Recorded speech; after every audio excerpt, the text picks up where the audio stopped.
بسم الله الرحمن الرحيم الحمد لله رب العالمين وأفضل الصلاة وأتم التسليم على سيدنا محمد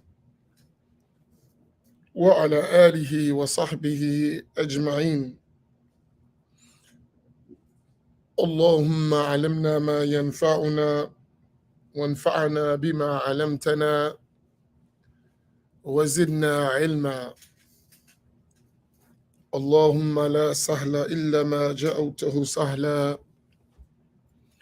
وأنت تجعل الحزن إذا شئت سهلا. سبحانك لا علم لنا إلا ما علمتنا إنك أنت العليم الحكيم. لله تبارك وتعالى. السلام عليكم ورحمة الله تعالى وبركاته. I praise Allah Tabaraka wa Ta'ala. I thank Allah Tabaraka wa Ta'ala for the blessing of Al-Islam, the blessing of Al-Iman.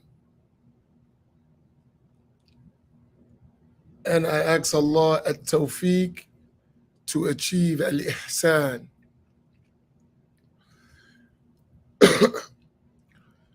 Insha'Allah Ta'ala, I wanted to have some scattered thoughts and reflections on last night's Black Imams Roundtable.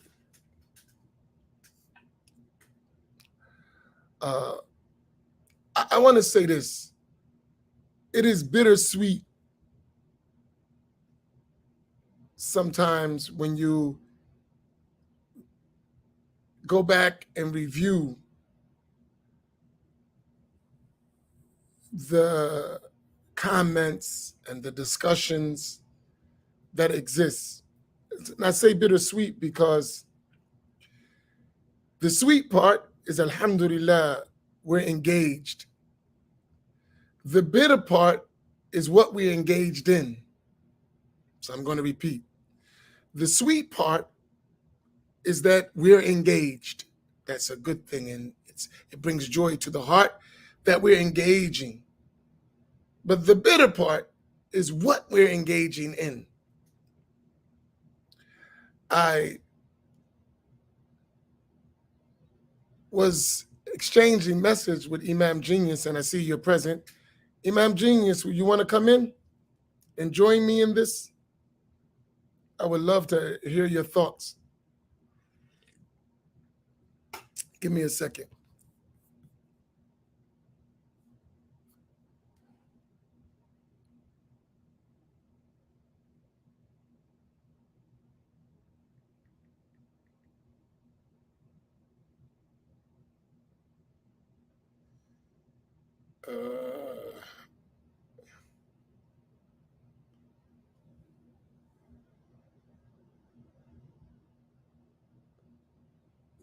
Don't you just love it when you don't know how to work technology? That's me. I just sent you the invite, Imam Genius. I just sent it, the invite. Go put on your makeup. Get ready.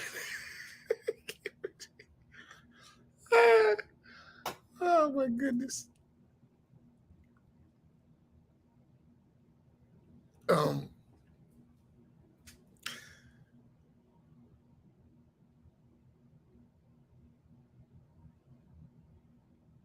What happened?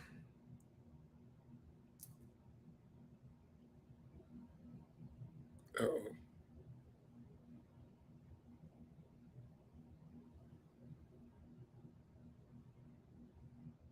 Oh, he got it.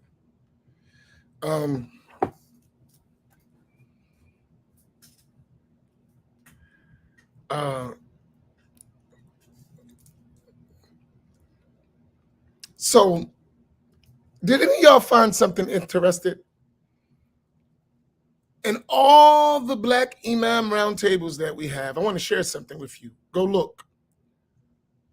we never had this much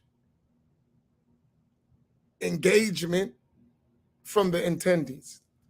We had over 1.6 thousand comments. That's a lot. We've seen 300, 400, 500, 600.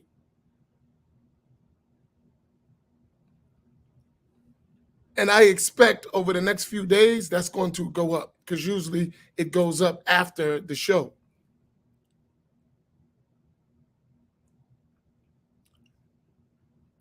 The question we have to ask ourselves, why are we so triggered, as Imam Naim put it, with drama and controversy? Because I think that individual, he fed his platform on that drama and controversy. Why are we so engaged in that? Why is that something that I'm talking about, we're Muslims.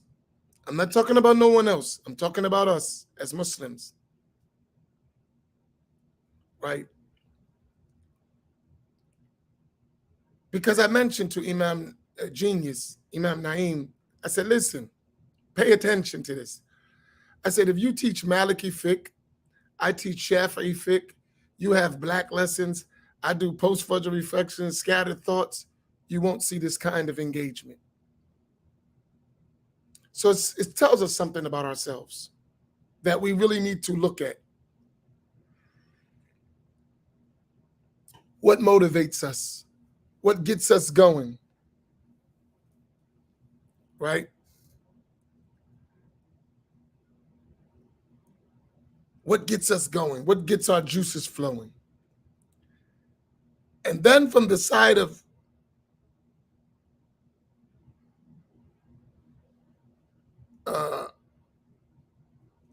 from the side of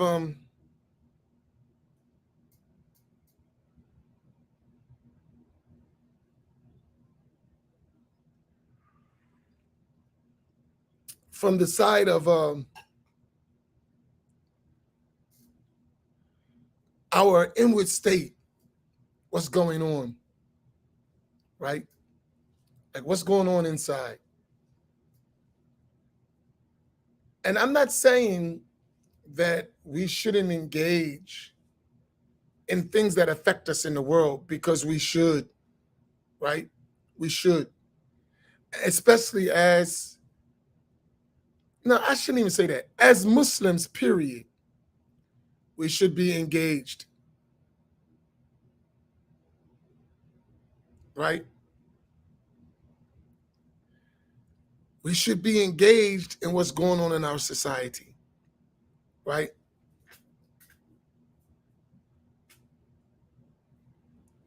Right? I think that's important. But we should be engaging in a way that brings people to the deen, right? I think that's an important aspect. If you study previous Islamic movements,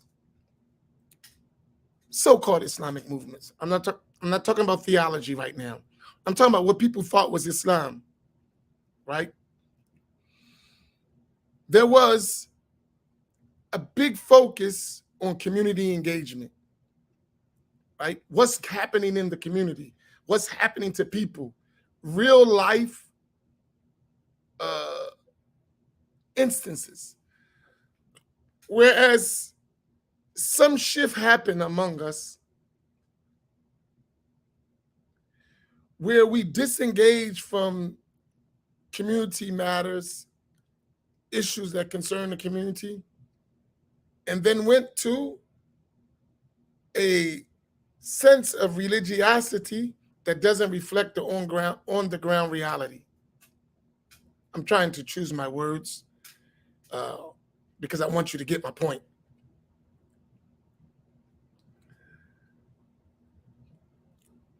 because I observe, and we all know each other, right? When we get triggered, all of us, including myself, all right, let me stop. Me first and foremost. So I'm talking to myself before I'm talking to you. You notice, Imam al-Haddad, quick question. We all studied the Book of Assistance. Almost every chapter in the Book of Assistance, how does Imam al-Haddad start that chapter? Almost every chapter. How does he start the chapter? Question. Come on, let's get some answers. Y'all had a lot of comments for last night. Come on, give me some comments for this one. Exactly. I knew Malika is the sheikh of the 3453 family, the female sheikh. Malika just puts it down. You must. All right, question. Why did he start with you must?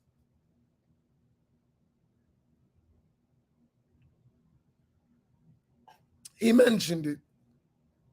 Why did he start with you must? You'll notice you must do this, you must do that, you must. Why did he start? Which is in Arabic, wa alayka, right? Why?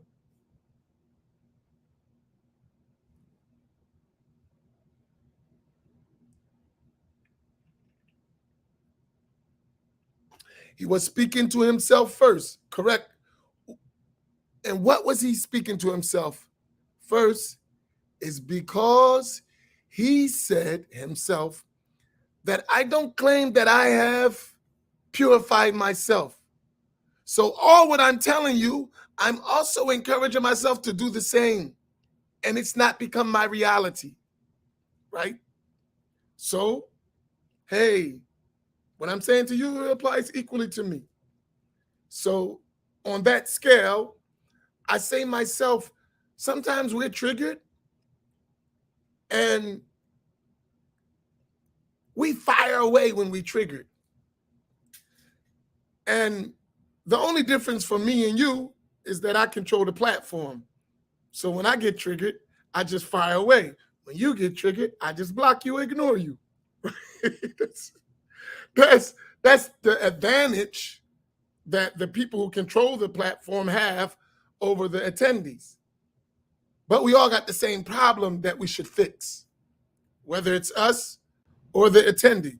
Imam Genius has arrived in the building. Let's get ready to rumble. Assalamu alaikum, Imam Genius. Wa alaikum salam, rahmatullahi wa barakatuh. I'm so glad to be here. Me too. I'm so happy to be here. So I'm going to finish up these past thoughts because I want to, I was very, I got you late last night and early in the morning talking about this stuff. So Samira, that wasn't some side chick, that was me.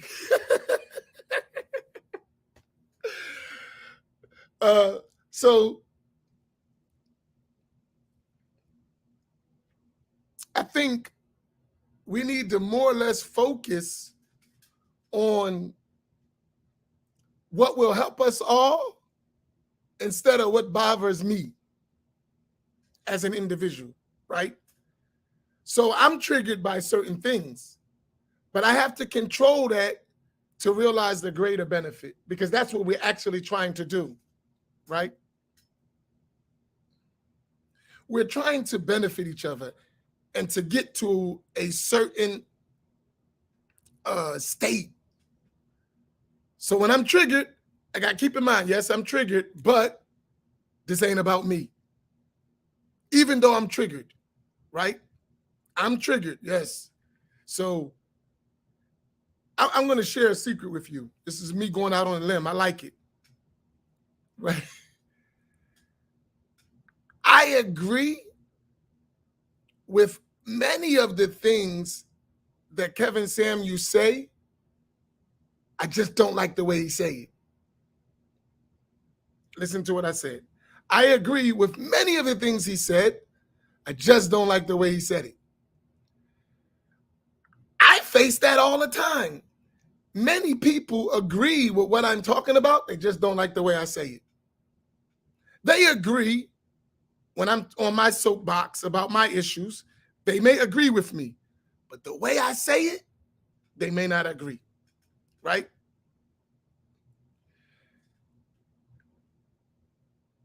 Because I don't agree with the way you say something, don't negate the importance of what you're talking about, right? And I think we need to learn how to distinguish between the two, right? Right?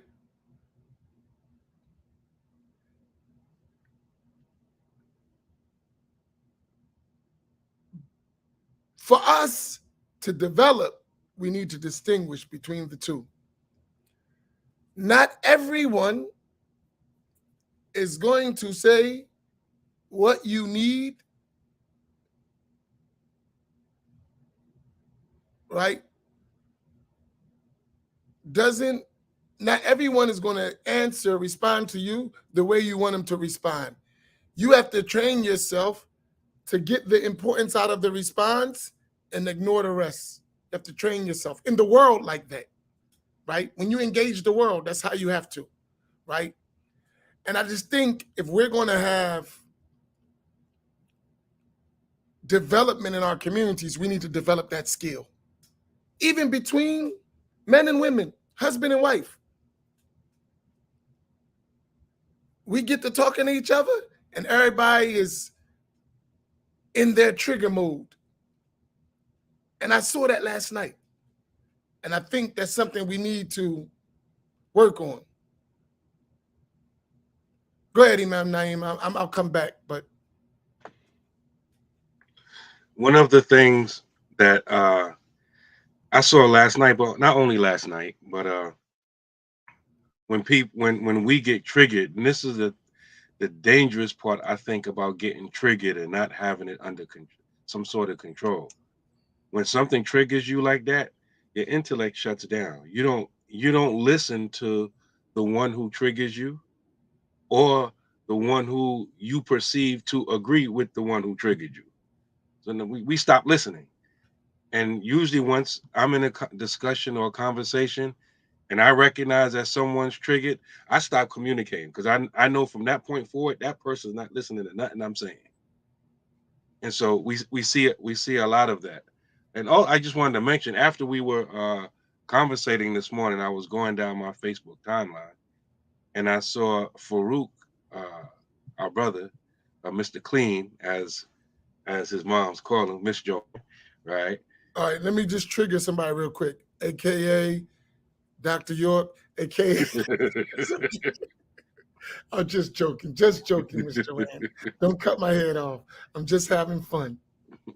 Yeah, I was going down my timeline and I seen that Farouk had shared a video with Kevin Samuels, and I forgot the sister name that quick. Samira, can you type it in? Because she saw a part of it.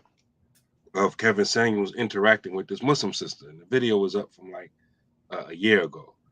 And it was none of that. And I'm saying that to say that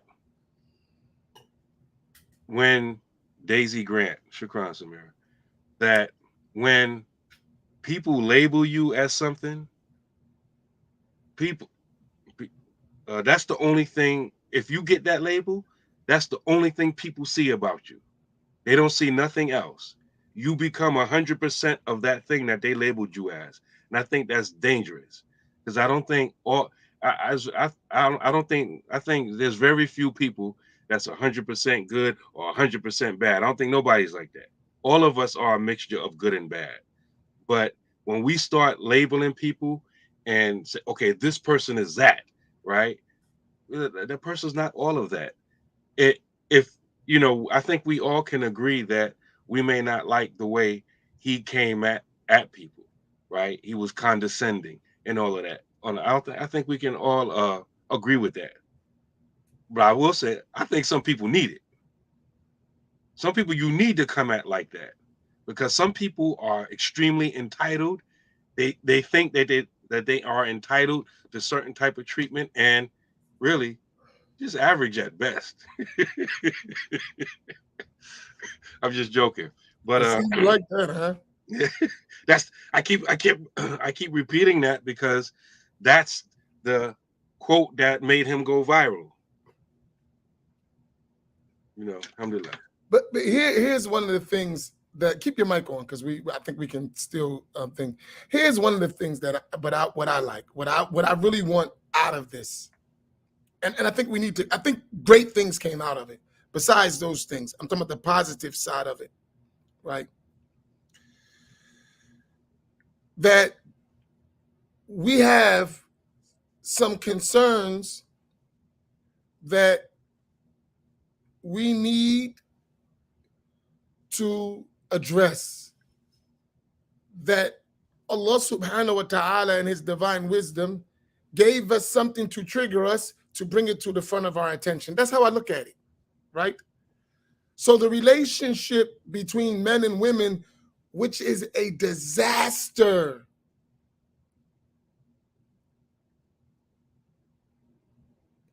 in a good portion of the Black Muslim community.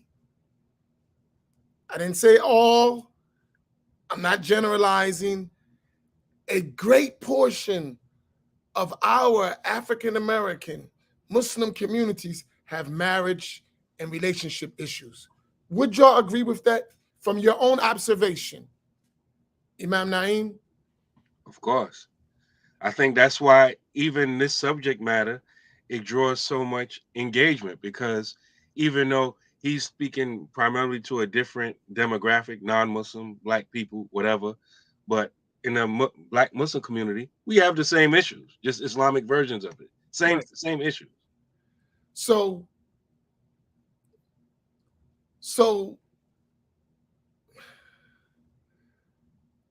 when we're dealing with relationship problems, right? And I say this all the time. Everybody has their version of what Islam says, which is a problem in our communities. Not what Islam says. We'll say Islam says this, the Quran and Sunnah says this. Really what we're saying is my version of Islam and my version of the Quran and Sunnah says this, right? And we base how we act according to that interpretation, whether it's true or false. So for us, I think we need together to collectively, right? Collectively start to figure out, how do we use our Islam to collectively build our communities? Individually, even if you're good, if you don't learn to build community life, you're going to suffer like everyone else.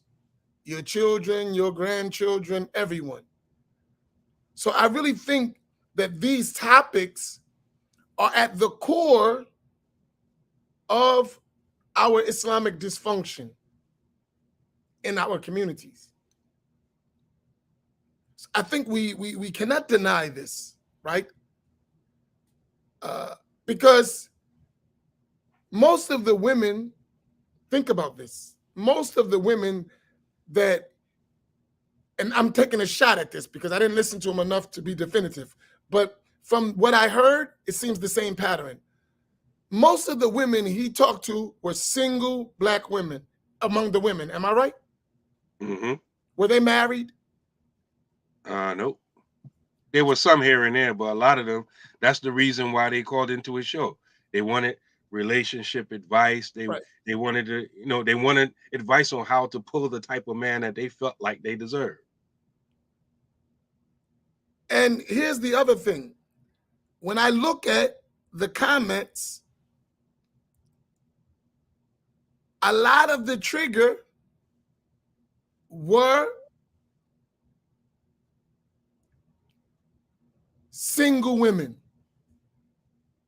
who already, right? A lot of the comments that were like, were a lot of single women.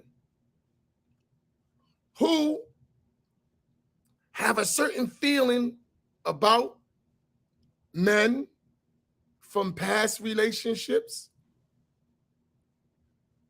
and not finding the man presently because we haven't put that out as to what is the ideal man that we should be looking for. And that goes the other way with women too, right? Single men who can't find a good woman because they're not high valued men, quote unquote, right?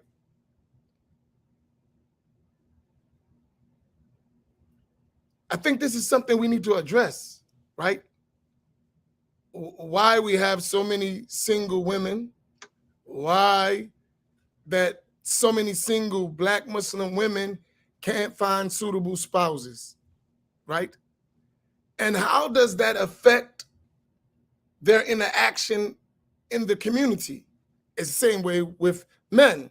But we have as my wife said something last night that I found great. I laughed because it was so true.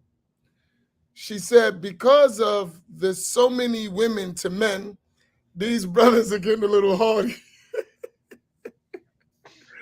But that's true in a sense. So I'm saying to myself, listen, what we got to do to fix this, right? What do we have to do to fix this?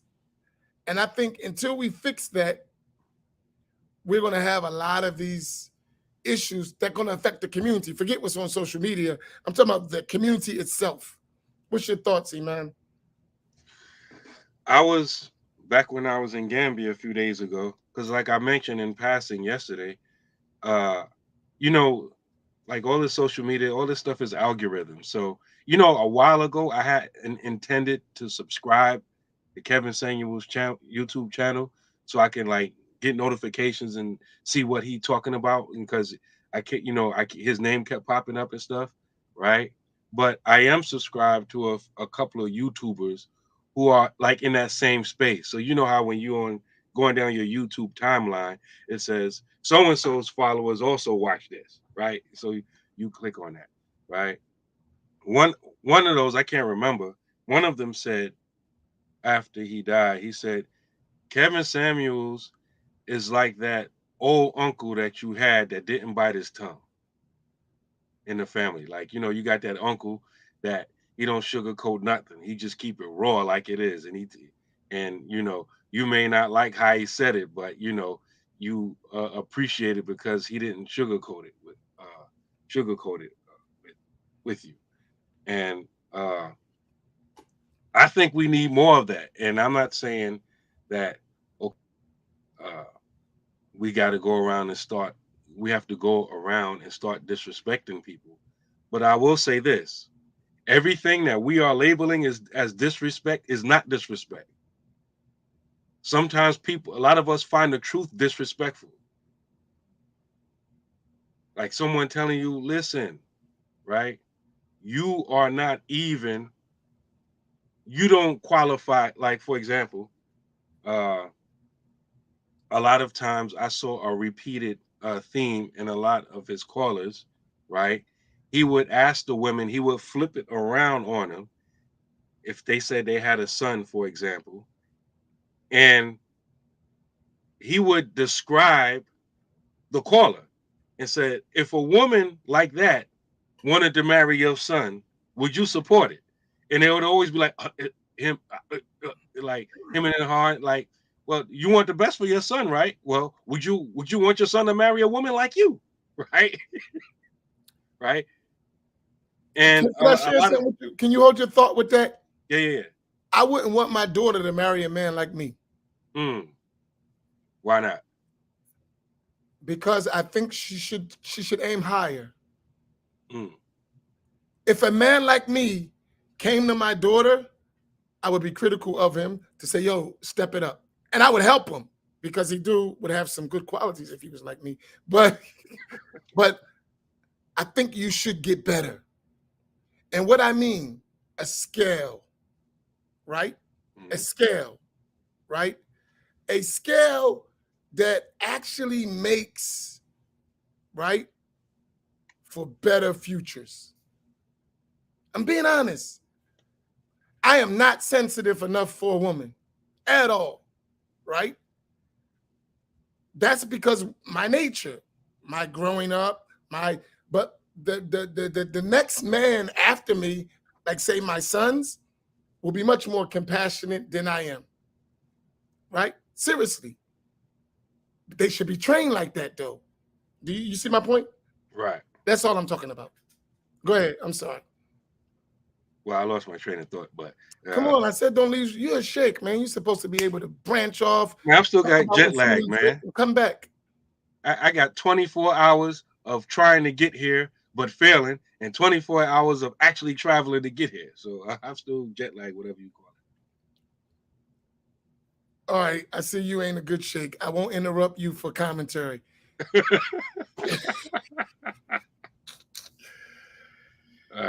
But no, I say that to say this because we got to have a standard, right?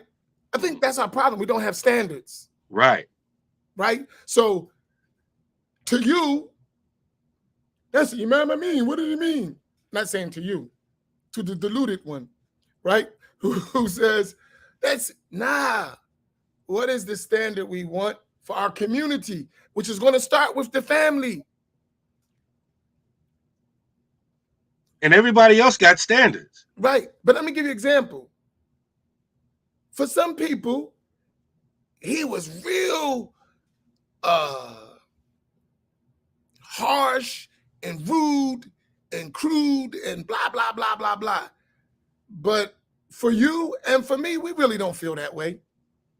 We just say he shouldn't have said that. But it don't go to our core and we're not triggered by that at all. Why? Because we the same way. If you be honest, do you understand my point? You have that nature yourself. That's why it ain't so offensive to you. In my mind, like half the time I speak, I'm biting my tongue. Huh? Half the time I speak, I'm biting my tongue. Me too. We grew up calling people like, yo, you a sucker, man. You ain't tough. Yo, you like, we straight up like that. Now, everything might drive somebody off the edge. You got to bite your tongue half the time. I want to share a story with this to give you an example. I was a kid, right? We used to play sports. So my grandfather, that joker was like, now, watch my tongue when I talk about him. Now, as an adult, he was abusive. He never put a hand on us. That dude was extremely abusive, right? He would come to the baseball game, football game, and he would be in the stands cussing us out. You daggone, I'm not using his words. You bum, you blah, blah, blah, blah, blah, blah, blah, blah, blah, blah, right? And you would have to go through the game listening to that nonsense from the stands from your grandpa and still concentrate, right? So you have to put him out and still play. But this dude is ragging you the whole game. You miss a ball, you strike out, he's hitting you. Bam, bam, bam, bam, right?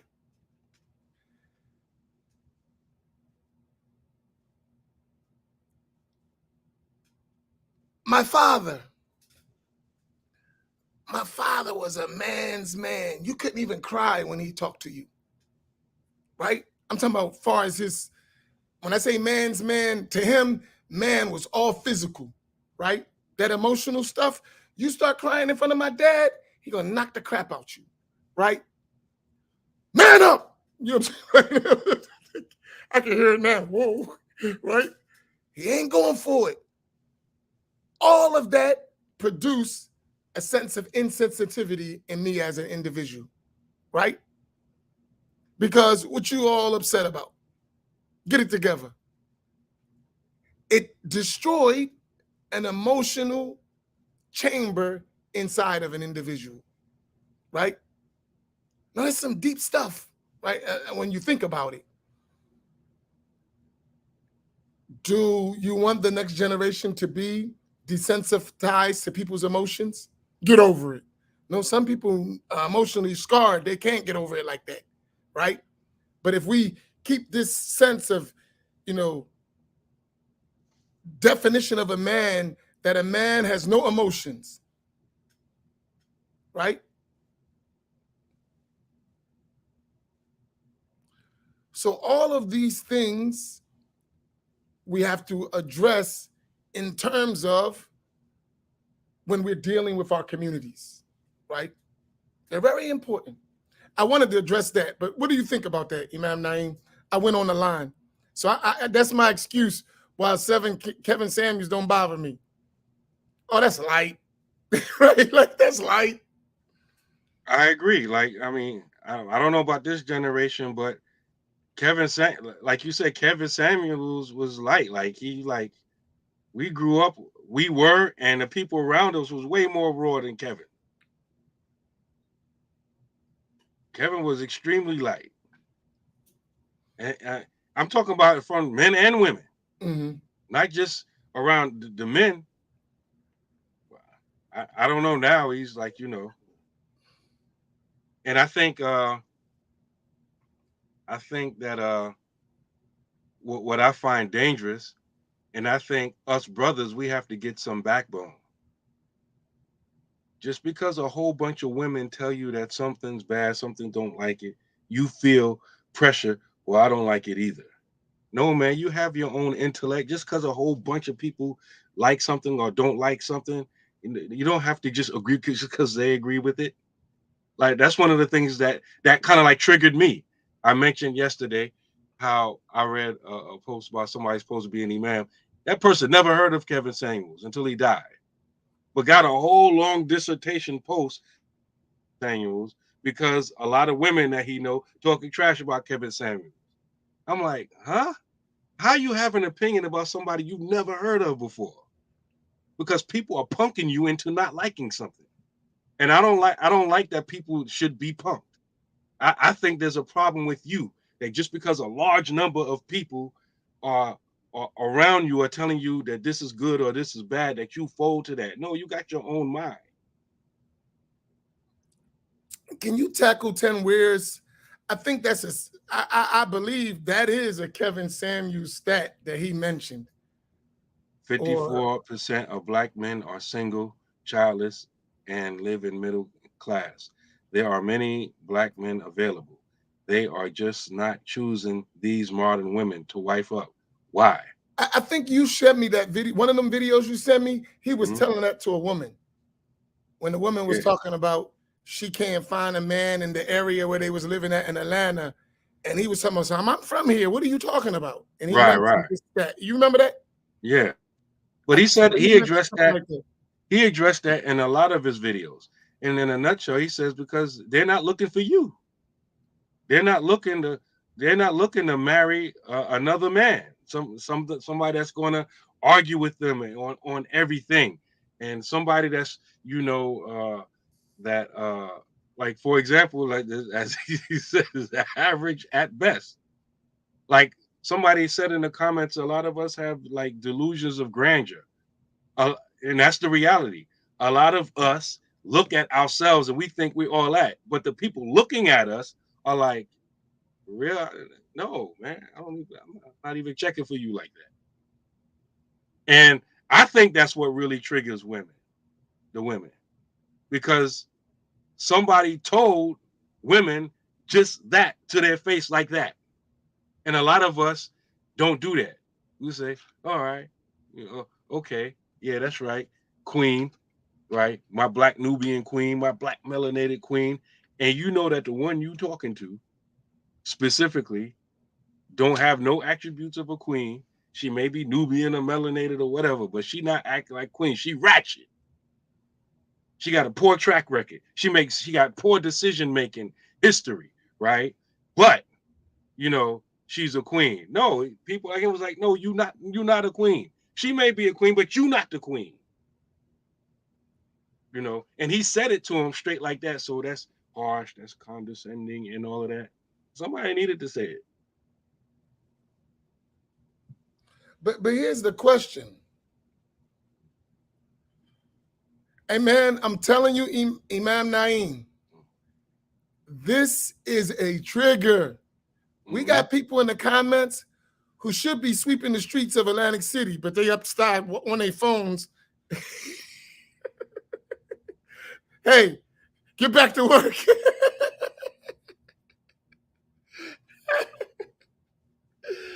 Oh my goodness. I'm sorry. All right. But I'm just messing with somebody, right? Here's the catch. I want to tackle that if I can. Go ahead. 54% of Black men are single. I would like to know what is the percentage of Black Muslim men that are single. That's something that's, since we don't count, I guess that's going to be almost an impossible thing to find out, right? Like, because we don't take our own community serious. So I think that'd be difficult. But let's assume by our scale, what is affecting the Black community is affecting the Black people are affecting Black Muslims. So I think it would be somewhere around the same, slightly less or slightly more. Would you agree? Yeah, I would agree. It would be safe to say. So let's say that is the percentage of Black Muslim men who are single. They don't have children and they have a middle-class life. So there are many Black Muslim men available. Why they're not choosing so many of these sisters? And I would like to hear the sisters in your comments. Why do you think they're not choosing? I'll make it direct. Some of us among our sisters have been single for years. Why? With this type of statistic available, why are we still single? And let's be critical of ourselves. Let's not always blame the other. From our sides, why? That's something I think we need to address. Why you can't find a husband, right? I know sisters, as an imam, and I'm quite sure you know imam, let's deal with this, right? We imams, so please, I want to say this, and I want every one of you to listen to me clearly. As an imam, and Imam Naim is here too, everything we talk about, we see it 20 times over in different people. Would you agree? Yeah. Whatever we talking about, we see it 20 times over in different people. None of us are special in that sense. And every time we bring the issue up, all 20 of them think we talking about them. Exactly. I had to put that out there. So, you're talking about me. No, I'm not. I'm talking about you and the other 50 who are just like you, right? It ain't about you. Would you stop it? Right? I'll give you a statement I'll never forget. Two sisters came to me directly. You know, those black Muslim sisters, sometimes they got that, they be talking about Kevin Samuels. They just as raw. Sisters walked up to me to my face and said, Imam, find me a husband before I go fornicate. Just like that. No cut, straight chaser. Imam, find me a husband or I'm going to go fornicate. To my face. Now, what do you say about that, Imam Naim? I was just reading Sister Crystal's comment. She said, a lot of women would rather remain single than to turn over their lives to some of these brothers out here. And I agree with that. But you know, there's a lot of brothers that feel the same way, right? But in our community, it's taboo for a brother to actually say that. If I miss, I didn't get all the answers. So I see that one, right?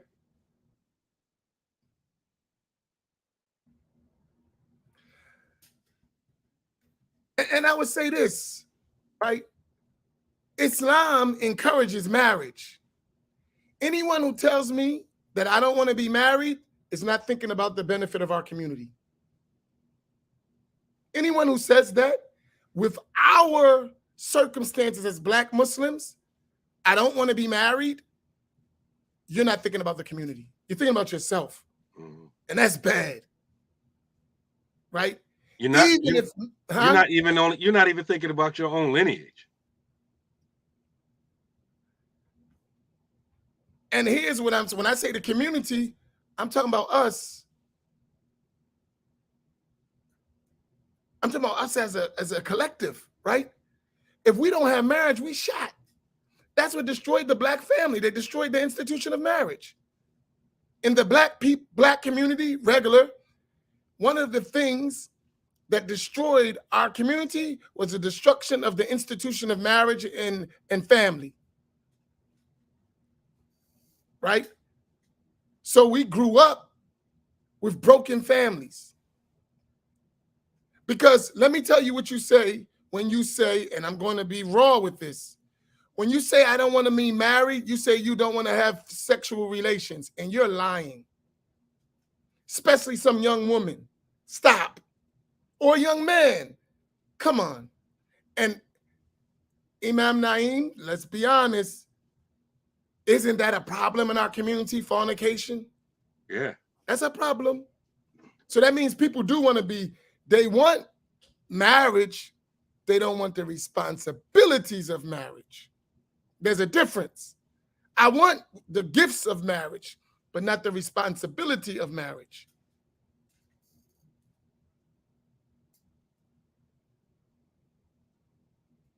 And that's the thing that too many of us run from: responsibility, accountability. You know one of those responsibilities is conflict resolution. Can we put that word up there? Conflict resolution. Most of us, too many of us, don't know how to resolve a conflict, except by way of divorce. Right? And we know it. We've seen it all the time. Somebody get angry, first thing out their mouth is divorce. And conflict resolution involves listening to the other person. And a lot of us don't do that. You know how many times I've seen arguments take place and both people are saying the exact same thing in their own way, but they so caught up in trying to win or argue that they actually really not listening to each other. And that goes again back to being triggered. When you get triggered, you're not paying attention to what's going on. You're not paying attention to what's actually being said. And here's what I think about that, right?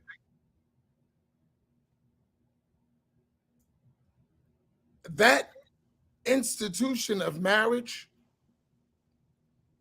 the institution of marriage, is crucial to our collective salvation as a people. If we don't understand that, we don't have healthy marriages and healthy families, we're doomed. We're doomed, right? So we can't have a bunch of single people doing their own thing. It doesn't work. The Prophet ﷺ mentioned marriages from my sunnah.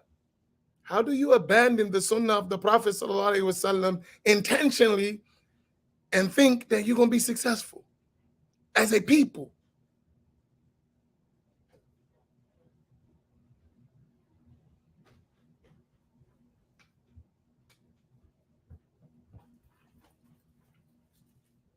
This is some deep conversation here. Listen to this, Imam Naeem. I know this feeling. I know this feeling. I just finished reading that. Yeah, go ahead, read it. We have inquired about 5 different brothers for my daughter, all seemingly good brothers.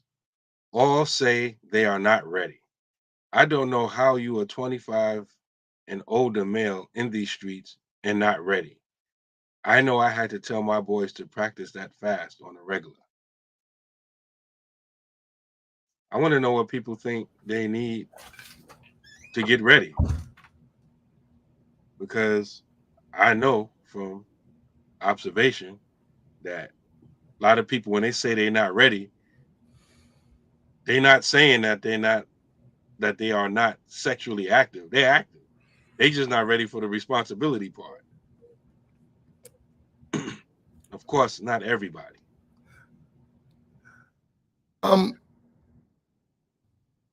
Listen,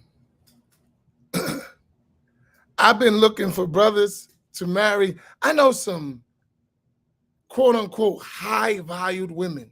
What do I mean, high value women? They're practicing their deen, they're doing their best, right? They got education, at least university level. They got good jobs, right? And they're willing to follow a good spouse. And I've been searching for years for brothers for these women. Can't find. Can't find. A lot of our brothers don't want the responsibility of marriage. That's just true, right? It's a crisis that we need. And I think one of the reasons that is because we don't have sort of rites of passages in Islamic communities, in our communities for young boys. We don't teach them how to be men and what manhood entails, right? I think that's something we need to think about. We need these rites of passage for men and women, but especially for young Black boys, right? What does that look like? I saw something I wanted to share, and I wanted to get your thought on it. Here, boom. It's not one size fits all. There are different groups that, yes, have similar characteristics. Let's break down categories. Lack of deen, practical application. 2, poor attitude. 3, those fronting for the internet. 4, those who don't know the first thing about how to be married. 5, standards and accountability. All right, go ahead, Imam Genius, tackle him. I pretty much agree with what she mentioned. A lot of the issues we seeing are varying combinations of everything that she mentioned. Okay, so how do we tackle them?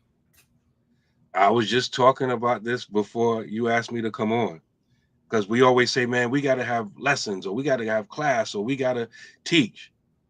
Man, most of us are not willing to learn. Most of us are not making ourselves available or open to be poured into. We always say, oh, no, there's nobody teaching. No, there's nobody that wants to learn. And I'm not necessarily always speaking about sitting in a classroom and learning. I'm talking about just ready to accept what someone else has to offer you. A lot of us are nowadays we don't want to hear what nobody has to tell us. That's going to take us away from, where we already at. That's why you talk about standards. That standards is triggering people. People want to stay where they're at, and they want to bring you to where they're at. They don't feel like they need to upgrade or anywhere.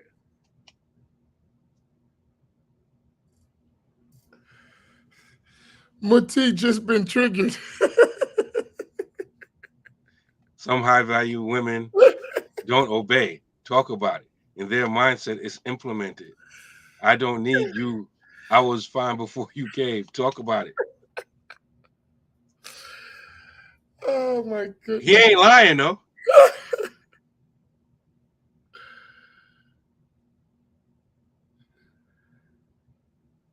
He's not I lying. think this is a problem with us, and I want to take her categories. Number one will never be fixed until learning becomes a necessity. Learning the religion becomes a necessity in our communities, and it's not. And a lot of us don't know what learning looks like. Right. It's optional. And all you got to do is go to any masjid and watch the curriculum And if there is one, and oftentimes there is not one, but if there is one, watch the attendance. Especially watch the youth, because that's reflected of the parents, right?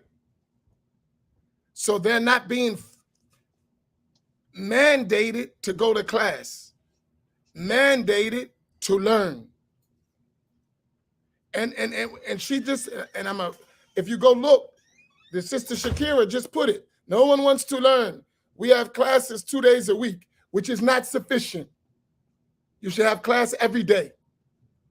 Every day people are living, every day people need to learn, right? Classes are bare, right? So you just answered number one, that needs to change, right? That needs to change. Every single day, learning needs to be available. That doesn't mean every day everyone's going to come to the same classes, but the institution of education needs to be established every day. People are living every day. They're facing things that they need to know the rule of Allah in every single day. There is no day where people don't need to learn the rule of Allah. And it needs to be available, right? But for us, education ain't important. And that doesn't have to do with the individual. That's for us as a community. We got to fix that. So the lack of deen and practical application is because of the lack of knowledge and knowing what is the deen. That's not emphasized enough, right? So that's one part. And you answered that, right? Poor attitude. I believe that has a lot to do with our society and us not protecting ourselves from the harms of our society. If the average young person, and when I say young person, let's say in our time, 30 and under, where they're still influenced by their environment and they're forming their worldview. What is the environment giving them? It's teaching them to have poor attitudes, poor morality. That's what they watch. That's what they examine, right? So there's going to be a need to control what we take in. That's the responsibility of the community. Certain things have to be, as a standard, unacceptable, right? So if we're talking about Kevin Samuels, for instance, one thing we learned last night, a lot of men feel like Kevin Samuels. They might not speak like him, but they feel like him, right? And if they weren't afraid to be censored or what they call that? Canceled, they would tell you, right? They would tell you. They feel that way. And that is reflective of a poor attitude. Where they get it from, right? So I think we need to take right, our communities and our society. Second, those fronting on the internet. I don't know what that means. I know what the word fronting means, but what's fronting on the internet? What does that mean? So Shakira, as someone else who may have an idea, what do you mean by fronting on the internet? What does that mean? Because I think that's a double-edged sword, if you ask me.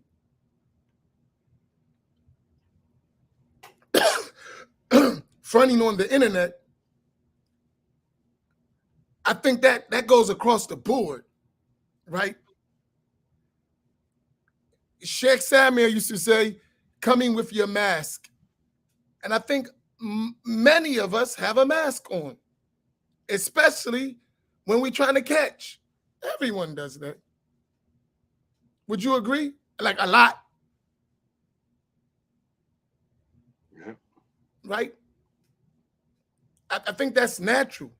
And I would hope if we're having marriage problems, you do a little of that, because if some of us bring our raunchy selves out, who we really are, we never going to get married. I mean, seriously. So I think it needs to be a little bit of fronting here, because some of us are a mess, and you need to work on yourself. Don't show nobody that. I mean, so She answered you, fronting, we are social media intellects and pious. But in actual life, we are not Muslim. Our lifestyle is not Islam. but isn't that, when we look at it, like, to be honest, you just described the classrooms empty, right? So isn't that reflective that we're not practicing Islam? Right? Isn't that reflective? So that's not an individual, that's a collective problem, right? Our lifestyles is not the lifestyle of a Muslim. That's not you, that's us. That's a collective problem. I don't think that's an individual problem. Like, we all fronting, if that's the case. Because all you got to go look at the prayer ranks, like I said last night. A Muslim who doesn't pray in the masjid, who doesn't attend the masjid, is not a good Muslim. Not a good Muslim. You don't even come to the masjid. You're not a good Muslim. So I think that's a collective problem if we look at it. And I know you don't get to talk back. Are we late? I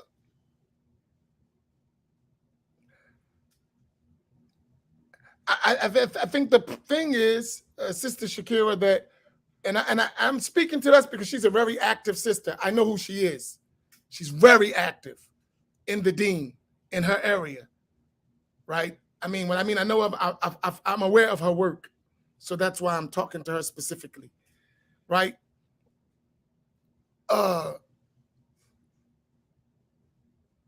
Yeah, but we have to figure out how to get Islam incorporated in our lives. That's the problem, right? You may have it, some others maybe have it, but as a collective, it ain't there. And why is what we got to ask ourselves, right?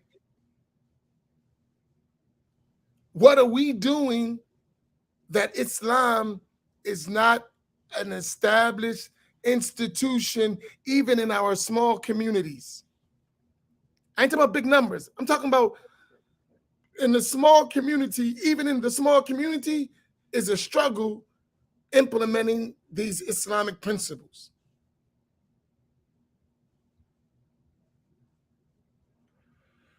All right, so that's that. I want to talk about that. Those who don't know the first thing about how to be married, that one I think is one of the most important things. We don't know what marriage entails, so we need marriage classes. And I'm not talking about fiqh rulings, that's part of it, but the practical application of human relationships. We need to work on that collectively. All of this is collective work. None of us can do it alone, or we wouldn't be having this conversation, right? It's collective work between all of us, right? As a people. Standards and accountability, to me, is the highest on the list. Standards and accountability is the highest on the list to me. Of this, everything you said, in practical terms, standards and accountability. Man, that is so major. That is so major. What is our standard? And how are we going to make a people to be accountable to that standard? Man, that's major. That in itself should be a round table alone. What is our standard? Not some vague Islam. No, really defined it, work it out. And now, once we got this standard, how are we going to hold each other accountable to meet that standard? Right? Without authority, that's a big problem. Because we don't have authority. Listen, and Imam Naim can say this. I'm going to take this down. Imam, it was something else I wanted to put up real quick. Imam Naim said the same thing, right?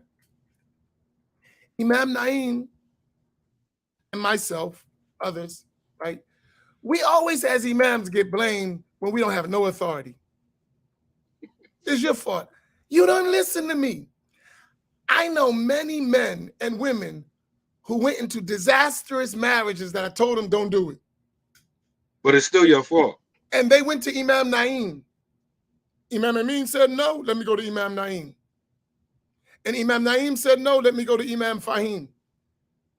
Everybody told you no, and you went in. And then when you finish, oh, the imams ain't protecting us from these brothers. Everybody told you no. And you did what you want. How is it our fault? Everybody told you no, and you did it anyway.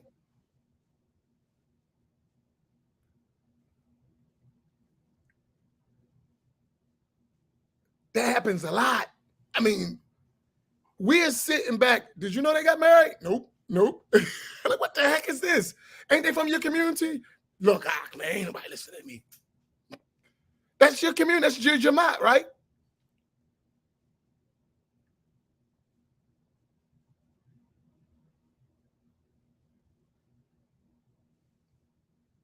So I think that's an issue. How are you going to hold people accountable? And that, you know where your accountability comes in with the standard? A taqwa. You got a trained person to fear Allah, to obey the rules of the religion, right? And that's a challenge, right? That's a challenge. I think we need to look at that. Standards. I think too many of us on an individual level, male and female, will marry anyone who will accept us. Like a lot of us are desperate and we don't recognize that we're desperate. Like if we were just, because how many times have you seen, for example, sisters get in a conversation talking about what type of brother they're not going to marry and what they're not going for, what they're not tolerating. And then a few months or a few weeks later, you see that same one that was the loudest in the conversation married to someone tolerating and dealing with what she said she wasn't going to tolerate and deal with. I've seen this so many times, right? Bro. I'm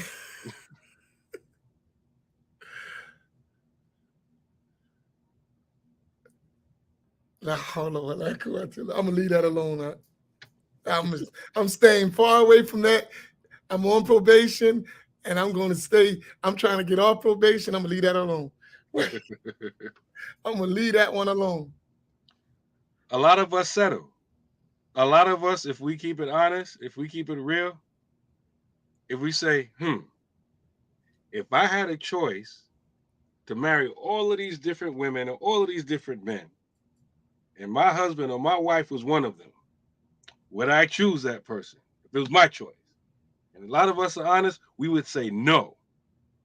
So that means a lot of us settle. We don't even implement or acknowledge or act upon standards.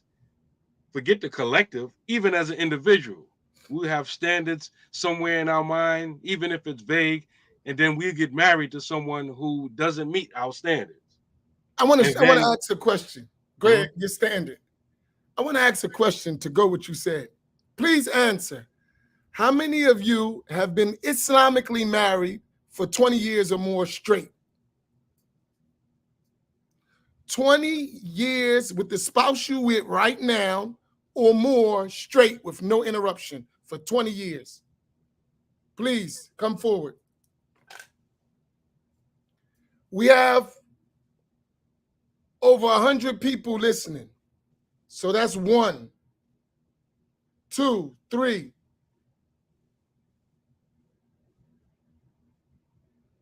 Hello. 4.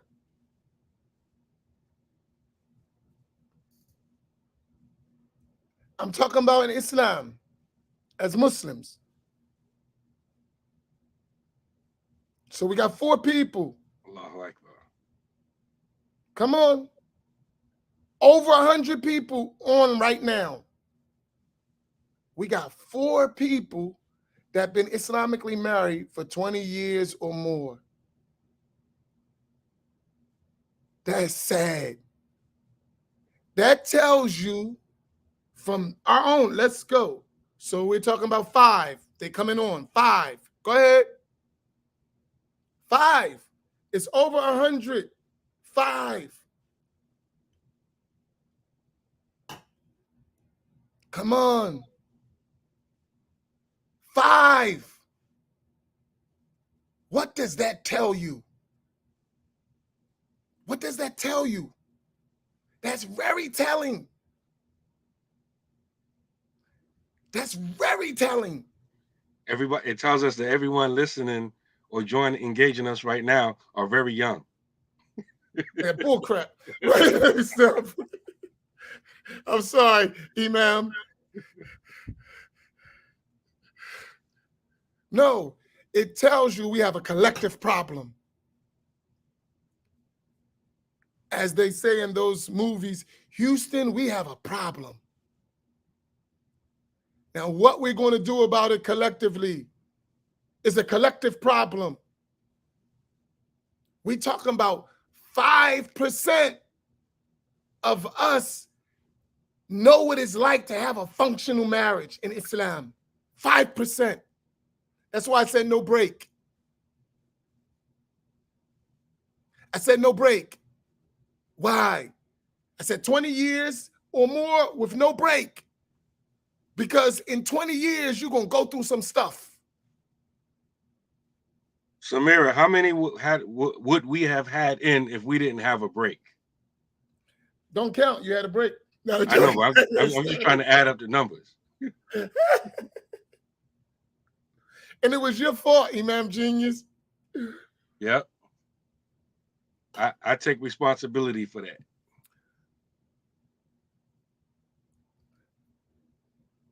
So Dennis, I wanted to answer your question, right?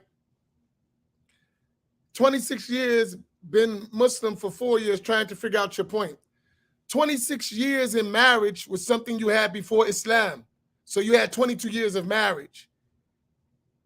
You can find a lot of people, especially elders, right, that as Christians maintain their marriages because it was a cultural thing, depending their lifestyle, right?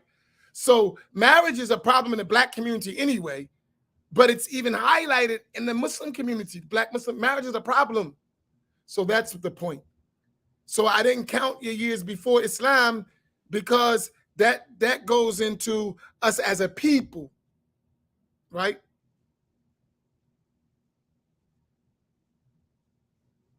If you understand my point. That's all I'm making, not to discount your marriage years, but that goes into Black culture. That's another discussion. We're talking about Muslims, and we see this. Y'all came up, I'm gonna be generous, we didn't have it.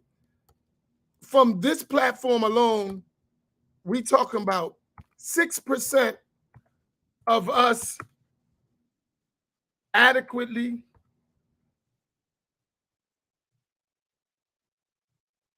oh man, I'm a horrible typer. Peck, peck, peck, peck, peck, peck. Yeah, look at this. I got 2 fingers going.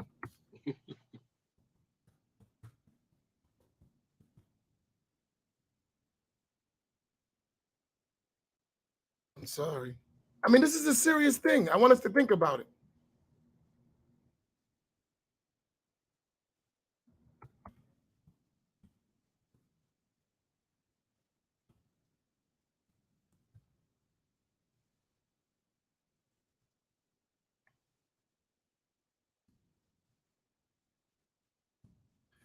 I want y'all to copy that. This is what we just took from that question. Copy that. Please copy it and put it back up. I want us to really think about this. We just took this. We did. From this conversation, this is what we discovered. Think about that. That's horrifying. Put it up so we can look at it. Seriously, please, repost it. Repost that. This is a collective problem. Put it up. Don't be shy. Put it up. Fill the whole thing up. Put it up. And stop thinking about yourself. This is our community. This is what it looks like. So you want to know the root of dysfunction? Right there. At the physical level, which is a result of some spiritual stuff we got going on, some inward emotional work too, why it's like that. But think about that.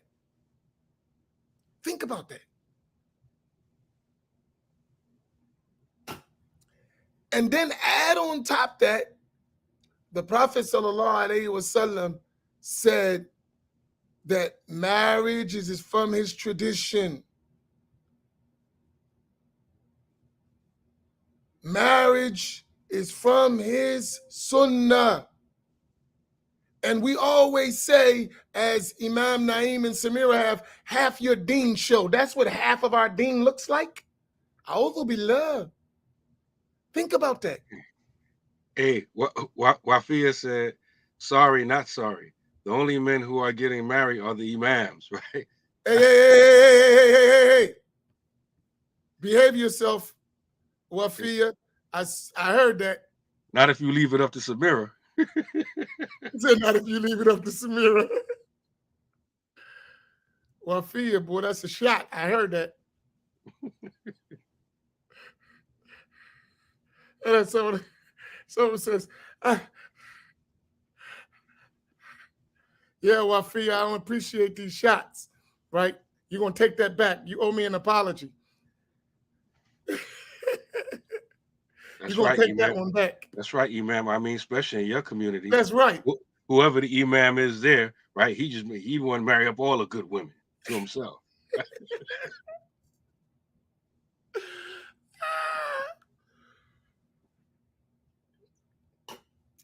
Oh my goodness. Hey, listen though. But so that's something we should think about. We should really think about that. Because we're talking, see, that's what I mean when you get out to individual, right? When you get out to individual and you start thinking of us as a community, we need to straighten this issue. We need to really, because if you don't have marriage, how are you going to have children? How are you going to have children? How are you going to have children? How are you going to have successful communities and there's no marriage? You're doomed from the start. You're doomed. From the door, you're doomed. So that's something we got to take serious. And I never looked at it this way, honestly.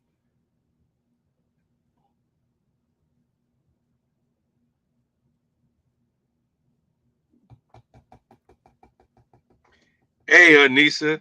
Hey. Why you always ride with Samira?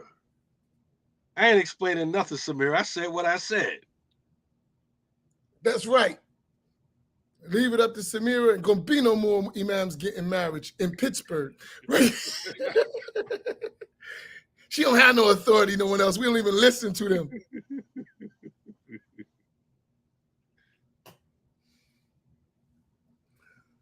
So all you Pittsburgh sisters, get it out your head. It ain't happening.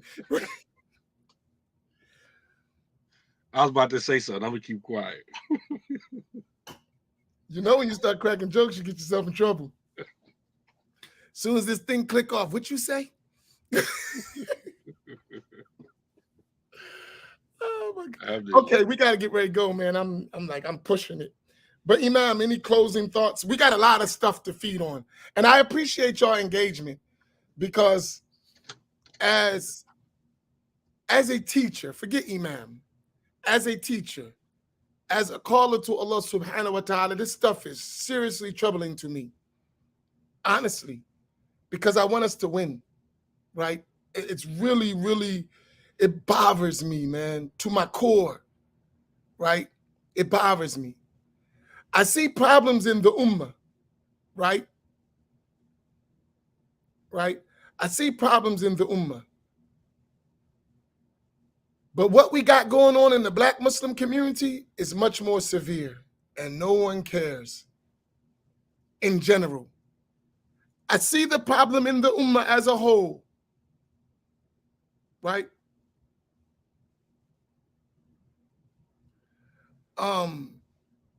We got problems in the ummah, but we can't save everybody until we save ourselves. You know, the old plain instructions: secure your mask before you put somebody else's on, right? You got to secure your mask. We have to start being a people. It's important. And if this doesn't tell us, we got to stick together. We have to work together. We have to solve our issues. We need to be we need to come together. Listen, I'm going to be honest with you, myself. I have serious religious differences with some people who differ from the way of Ahl Sunnati wal Jama'ah, right? Ash'ari, Maturidi, following the madhab, Tasawwuf.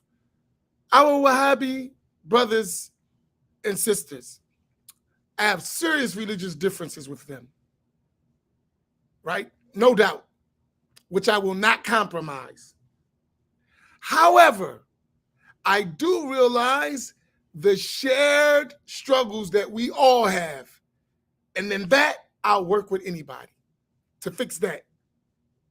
And I'm mature enough to discuss our differences, agree that we differ, and then move on with what we have in common.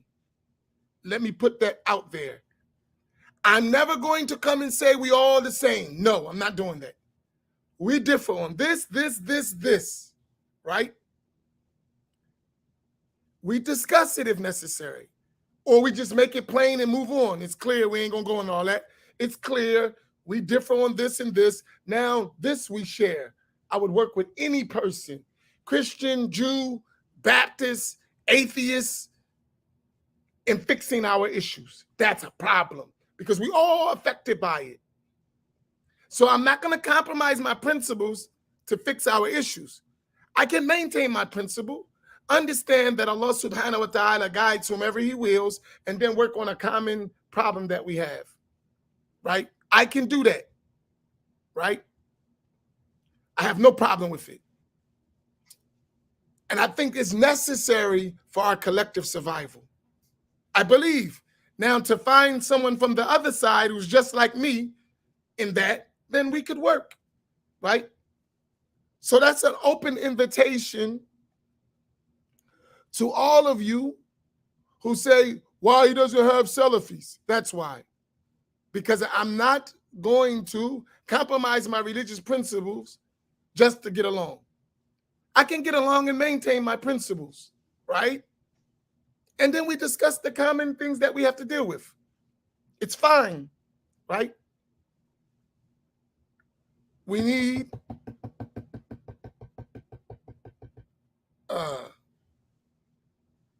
that because these issues go beyond theology, right? We can't ignore theology and religious differences, but these issues impact all of us regardless of our theology or religious differences. It affects all of us. So I think it needs to be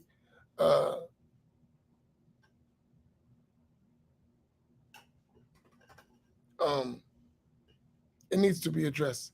All right, that's my last closing thoughts, Imam Naeem. My last closing thoughts is that, when I say we, all of us here on this platform and our other connected platforms, we have to have these conversations more often, the hard conversations, the stuff that we don't like to talk about so that we can get through it. And also, I would like to add that a lot of us who are not married and, we're looking for the right one or someone we're compatible with, don't let time trick you into getting desperate and lowering your standards. From what I've seen, the people who waited for the one that they wanted to marry, their marriages seem to be going on, and they seem to be good, right? And I got examples in my head of that. So a lot of times, you know, we have standards, and then we get tired of waiting, then we'll just marry. I'm tired of waiting. Next brother, next sister that come through, she ain't too bad, he ain't too bad, I'm marrying him, right? And that's usually where we make a mistake. And so uh, be patient. Being patient don't mean just sit and do nothing, but just be patient. Hey, can I get myself in trouble? I'm sick and tired of ducking this issue. Go ahead, yeah, get yourself in You know trouble. what issue I'm talking about, right? No. Look at the comments. Because you mentioned it last night. Our 3453 family. I'm getting ready to knock somebody in the head. Gonna get me in trouble, but I'm gonna do it anyway. That's part of it. Okay, go ahead. You know who I'm talking about? I think so. You mentioned it last night. What did I say? You said many of our 3453 family love that certain thing, acting like they don't. Oh yeah. Now I know what you're talking about. Now Yeah. look at the comments. Okay, I see. You saw it? Yeah, I see it. Put the comment up if you see it. Oh, you can't. I thought you was a sheikh. Where's your Sufi stuff? I haven't reached that maqam yet. I haven't been given idhin. I'm going to be straightforward. It's going to get me in trouble, but I'm going to do it anyway. I don't care. Listen, I'm so sick and tired of this issue. I'm going to address it. So listen clearly. Because these be shots fired and they're not true, right? They're shots fired. And even if they don't intend them, they are shots fired. Mm-hmm. And you're going to stop shooting at me, right? Only problem we have with Shadid Muhammad, one problem only. He's a Wahhabi. That's it. His belief is not consistent with the belief of Ahl Sunnati wal Jama'ah. Nothing else. Nothing else. Nothing else. Not him as a person. None of that. The only problem that we have with him is that he is a Wahhabi. That's it. Nothing else. His treatment, his discussion with women are extremely valuable. His work is great work. Our problem is with all of that, underlining that is Wahhabism. And that's our problem. That's it. Nothing else. That's it. It's not personal. It's strictly religious. Nothing else. So no one ever have to stop with that stuff. Stop the other stuff. It ain't no jealousy. It ain't no hating. You have Wahhabi creed and we don't accept. That's it. Other than that, we can talk about whatever you want. It ain't a personal attack on you. We come from where you come from. All of us been to jail. All of us are from the streets. All of us understand. We understand that part. We know women, you know women, we know men, you know men. We all come from the same stuff. We just don't agree with the Wahhabi stuff. That's it. Now we could have that discussion and then move on. But we're not going to skip that discussion and then have people unassumingly fall into the Wahhabi trap. We're not doing that. That's clear. Now he can take it how he want to take it. I said it, and that's how it is. It ain't personal. It ain't personal. So we could discuss the issue. And it ain't the first time he heard it from us. We can sit down and discuss the issue. Once we get past that issue, I think we can do amazing things together once we make that clear. That's it. Does anyone have any ambiguity with that? So stop it with this Shadid Muhammad stuff. Knock it off. It ain't personal. No one has anything against him. Zero. I think he does a great job at what he does. But I'm not going for the Wahhabi stuff. That's got it. a troll on YouTube. Huh? Got a troll on YouTube. Okay, let me get rid of the troll. Is that clear for everyone? So please stop it. Does anyone misunderstand what I just said or have any questions? This is the last time I'm going to discuss that because it ain't personal. And that's what people think. Oh, they just hating. I don't hate at all. I wish him all the success in his work, except that Wahhabi stuff. I don't accept. Period. I don't accept. And I can talk about it whenever you want. So if you want to have a gathering where we get together and we talk about the issue, Ahlan wa sahlan, let's do it. Anytime you want. Anytime, any place, anywhere, let's do it. And it don't got to be a fight. It don't got to be an argument. It can be a discussion. That's it. Anytime, any place, anywhere, whenever you're ready. And then move on. Because I think collectively, we can do some good stuff. But if we don't address that issue, we're not going to be able to do anything. If you don't address that issue, we're not going to be able to do anything.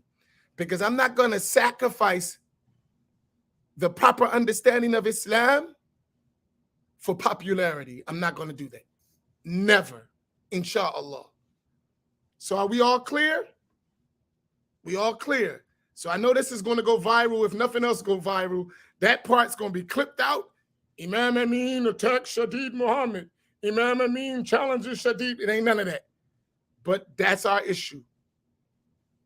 And trust me, that's the only issue. Nothing else. Nothing but mad love. Nothing else. All right. I said it. That's what it is. And Imam Naim, you can say what you want about it. You said what you said. I agree. I agree.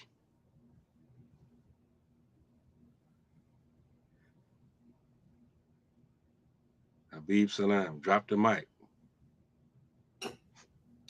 Okay. So that's so one asks, what's the Wahhabi stuff? That's a good question. No, excuse me. What's the Wahhabi stuff? I don't want to leave this live until, right? Let me explain what the Wahhabi stuff is. So I'm going to tell you our differences. Y'all ready? Get your pens. They believe that Allah is above his throne in a place. Sunni Muslims don't believe that. We believe Allah exists without a place.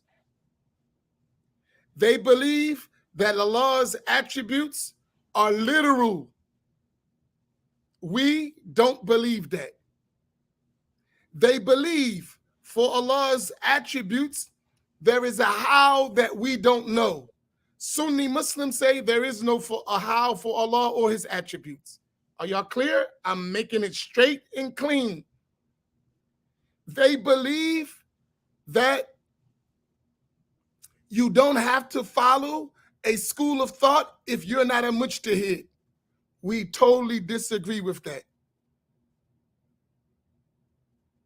We totally disagree. If you're not a mujtahid scholar, a top-ranking scholar, you have to follow a school of thought. We are firm on that, right?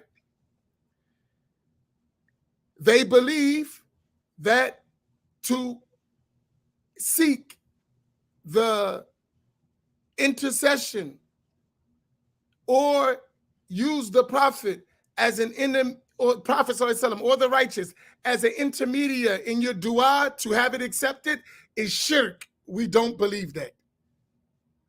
They believe to seek blessings from the traces of the righteous or the prophet is shirk. We don't believe that.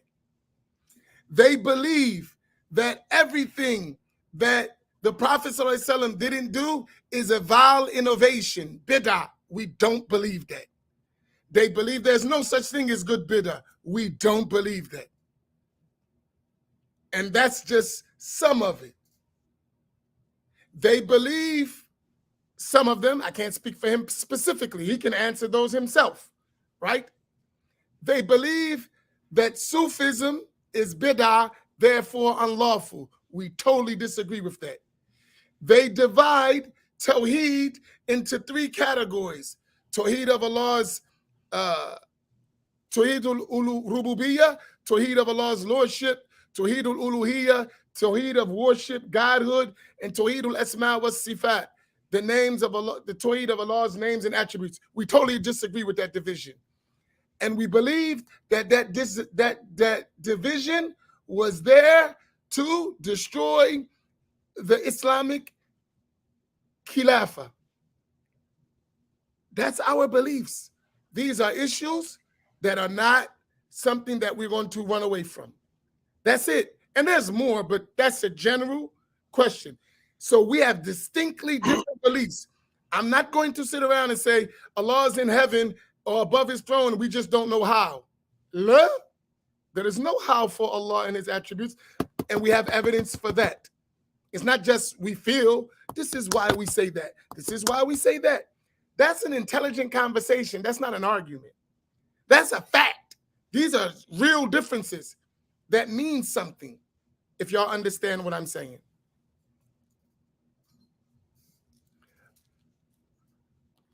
And now let me give you an example. And they wear their pants up to their kneecaps. And that is something we accept. We don't disagree. That is the sunnah of the Prophet ﷺ, to wear your pants above your ankles. That's not our issue, right? Religiously, that's what you should do. And I think up to the kneecaps is just, being sarcastic, right? To wear your pants above your ankles is the sunnah of the Prophet ﷺ. We agree with that, right? That's it. So some things we're not arguing about. That ain't one of them. They're right in that. I wish most of us follow the sunnah. All right, Imam Naim, I'm officially in trouble and back in extended probation, if not jail. Good trouble. What right. was that? Are we clear, everybody? We there? Get in some good trouble. Go. Yeah, we got to go. But watch the ratings this one get, right? It's going to go like wildfire. And it's sad, right?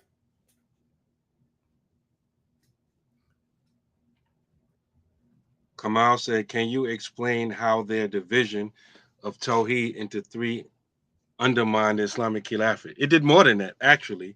Because see, go ahead, Imam, and I'll come after you. Now we on extended time. Everyone who wants to go ahead. We on extended time now. See, the categorization, first of all, those categorizations are newly invented matters in and of themselves. Tawheed wasn't taught like that. But it's not only the categorizations, it's the definitions behind the categorizations as well. Because see, the Wahhabis who rebranded themselves with the title Salafi, they say that the rest of the Muslims are like the pagans of Quraysh. Because the pagans of Quraysh, they say they believe in Allah, but they worship other gods. So the Wahhabis, they do the same thing. They say the same thing about us. They say that we, meaning Ahlul Sunnah wal Jamaat, other non-Wahhabi Muslims, they say that we believe in Allah. So we are compliant with Tawheed or Rububiyyah. We believe that Allah is our Lord. But they also say that we do shirk in Tawheed al-Uluhiyyah, which means like some of those things that Imam Amin just mentioned, like making dua to Allah by means of the Prophet sallallahu alaihi wasallam or some of the righteous. They say, no, we're not using them as a means. We are actually praying to them. So they liken us to the pagans of Quraysh by saying that we're worshiping those people. So they say we do shirk in Tawheed al-Uluhiyya. And so that categorization is that how they justify making takfir on the rest of the ummah. So that breakdown, that threefold breakdown, is one of the tools that they use to attack and kill other Muslims.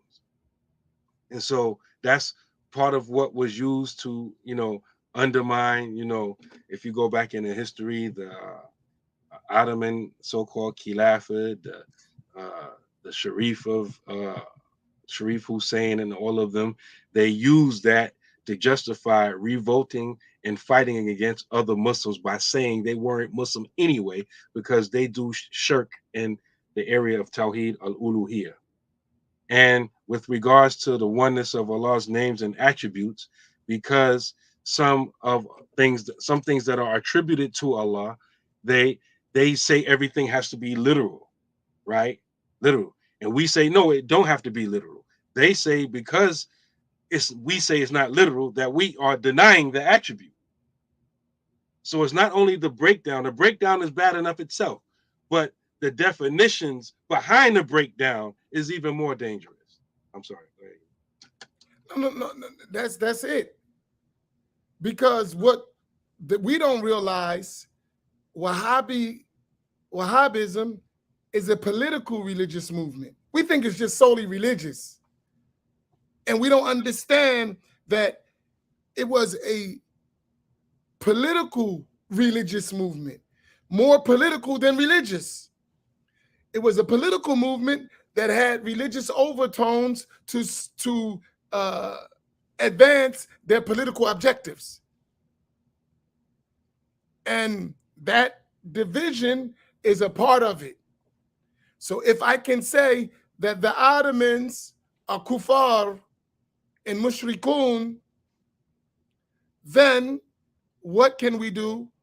We're justified in taking the land and the power and the property of those, and now we're in charge.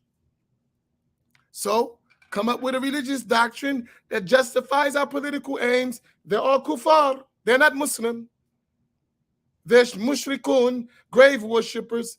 They worship the prophet. They worship the saints, the awliya, and we can kill them and take their property. That's simple. Simple. Study history. Simple. And right? What we don't realize, what happened to the Native Americans on this land happened to the Muslims in the Muslim lands. We don't realize that. What happened to the Native Americans on this land happened to Muslims in the sacred land. The same type of concept. Genocide in the name of the doctrine of Muhammad ibn Abdul Wahhab. And you know how we say in the black community, the old saying, we don't believe fat meat greasy, right? Because we get the watered down version over here, the politically correct version over here. We don't realize what that belief leads to. Like a lot of us still haven't realized that the motivating factor behind ISIS, Boko Haram, that's Shabab, right, is the Wahhabi doctrine. They're reading the same Wahhabi books that the Wahhabis over here are reading.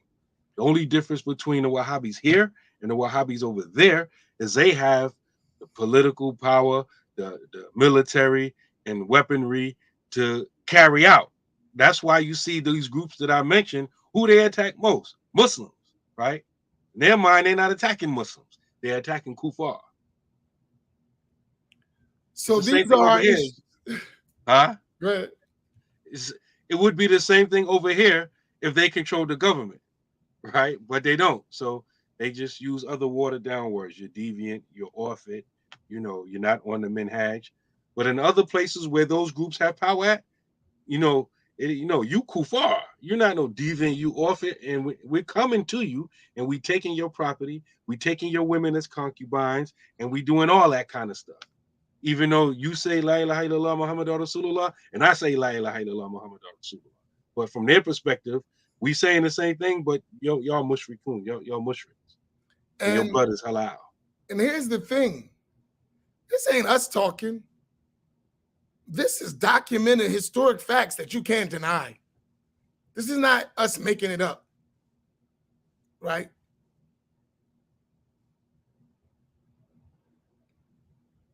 Right?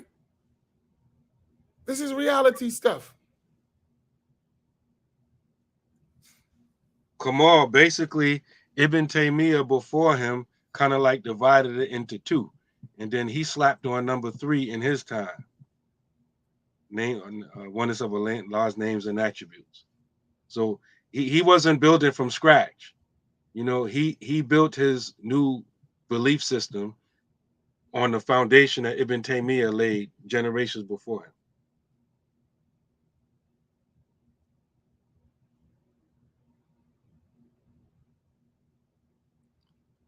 So now, so these are the issues.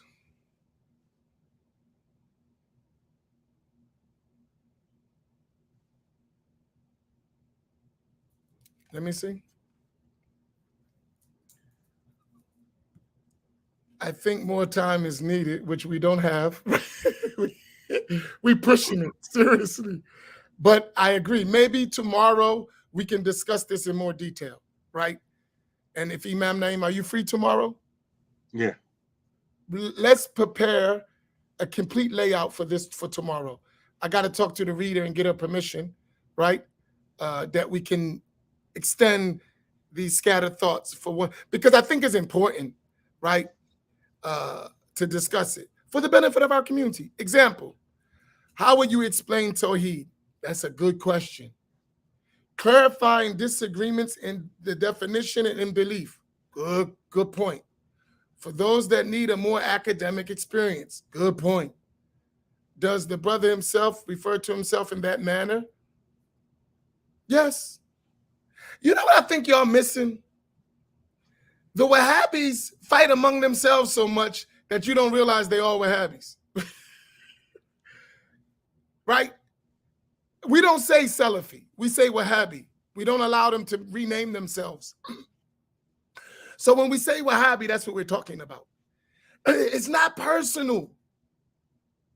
It's all what you talked about. How you understand our Tawheed, the disagreements, definitions, academic research. That's all it is. Right? That's it. So the fight among themselves has made us think that they're different when they're actually the same. Because they fight amongst each other. We put you off, we put you off, we put you off. We get to the point that we think they're saying different things because we're not academic and we're not really listening. We're celebrity hopping. No. What is the issue with you? You're not hard enough in the Wahhabi movement. So we're going to get with you. You're not towing the hardcore Wahhabi line enough. But you have the same Wahhabi belief as him. You have the same ideas. It's just you're not hard enough. You messing with the deviants. We don't do that. Because as a hardcore Salafi, that ain't happening as a hardcore Salafi. As a lukewarm Salafi, you can do almost anything. And the spectrum of that is wide, right? That's what we're talking about. And a lot of us get tricked because we think, okay, in the so-called Salafi community, this group of Salafis kicked off this Salafi. So a lot of us said, okay, he's not Salafi anymore. No, he's still Wahhabi or so-called Salafi. They're just these Wahhabis or so self-described Salafis don't like him. That don't mean he espouses a different set of beliefs. The beliefs are still the same. He just ain't cool no more. And a lot of us don't know the difference between the two. As they say, he got kicked off the minhaj. Getting kicked off the minhaj does not equal not being Salafi. And again, Salafi is what they call themselves. The scholars have called them, even they called themselves in the early days, Wahhabi, right?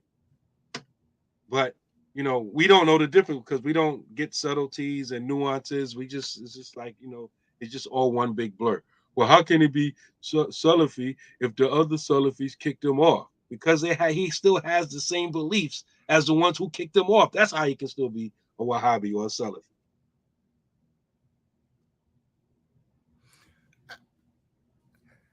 I say this to Abu Muhammad's statement. It's a never-ending issue because both sides, Ahl Sunnah, Madhabis, traditionalists, Tasawwuf, label Salafis, Kufar as the same as the Wahhabis do to them. Let me say this. That's not even all the way true. I know, but forget about the name calling. What's the issue? Let's discuss the issue. What's the legal ruling to the issue? That's where we need to be at. Forget all the name calling. That ain't important. What's the issue that we're talking about? Right? What's the issue? Is this issue, does it lead to disbelief or is it innovation? How do we approach it? That's an academic approach. It doesn't require an argument. You say this, we say this. Your evidence for this is that. Our evidence is for this is that. How did the scholars understand that? How did we receive it? And what we going to do about it? That's it. So the issue ending, yeah, it will end when the Mahdi comes, right? But that doesn't mean right now we don't have to address it, right?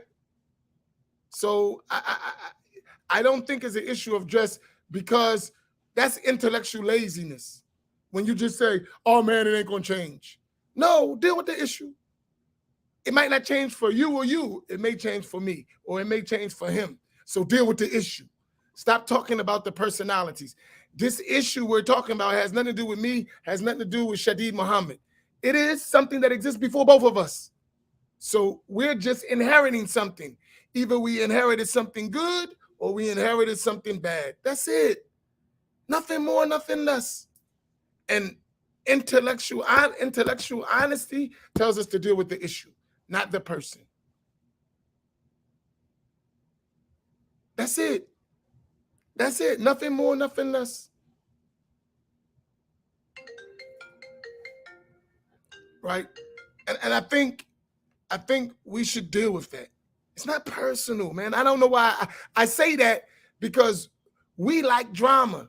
So it got to be personal to have drama to it instead of just dealing with the issue. Right? Deal with the issue. Stop looking for drama. Stop looking for unnecessary controversy. But don't flee from the issue because the issue is important. But all that other stuff, it ain't necessary.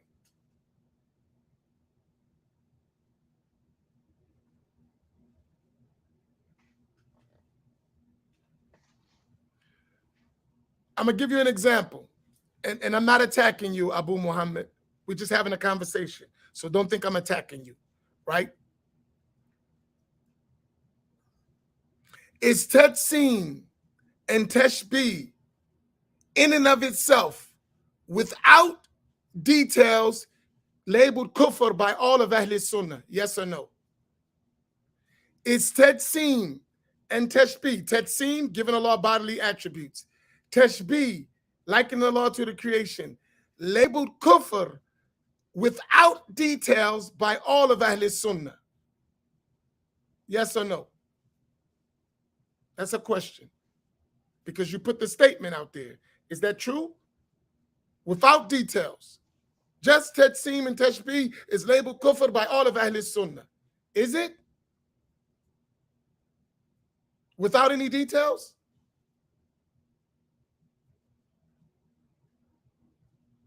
No, it is not. No, it is not. There are details. That's not true. You haven't read the books of Ahl Sunnah. That's not true. That is not true at all. That is totally false. You haven't read the books of Ahl Sunnah if you tell me that. That all of Ahl Sunnah, without any details, without any restrictions, without any conditions, absolutely said that at Tetsim and at Teshbih always is kufr. That's not true. That is not true at all. Did they say in some cases that that is absolute kufr? Yes. But in some cases, it's not kufr. It's innovation. And it needs to be corrected. It depends. It's not an absolute restricted matter.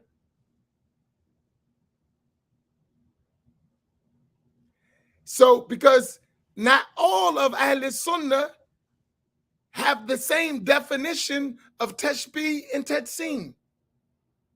They don't have the same exact definition when they apply it to people. Hence, not all of Ahl Sunnah says that the Wahhabi or Salafis are kuffar. Not all Ahl Sunnah say that. Not every Ahl Sunnah scholar says that. Some do, not all.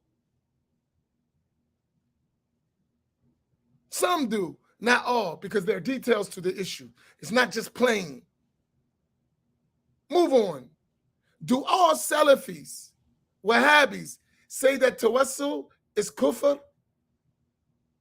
No. So there is details. Not every Wahhabi sheikh says if you make tawassul, you are a kafir. They don't say that.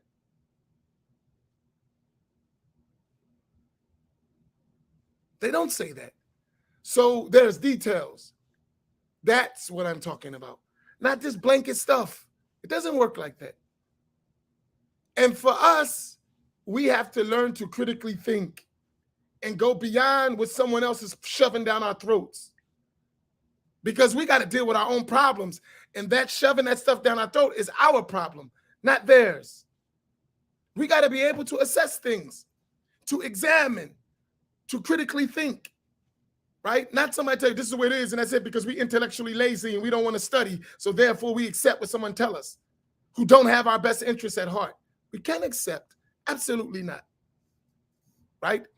And sometimes we got to tell them, listen, I hear you, but we ain't trying to hear that. That's not the case. And sometimes they're going to call us a kafir for that. You didn't accept, he's kafir. No, I don't accept. And I don't care what you call me. We have to think for ourselves within the scopes of the sacred law. It is what it is. So that's all I'm saying. Abu Muhammad, am I clear? And if you need further details, I'm a book dude. We could do it all day long. I love studying.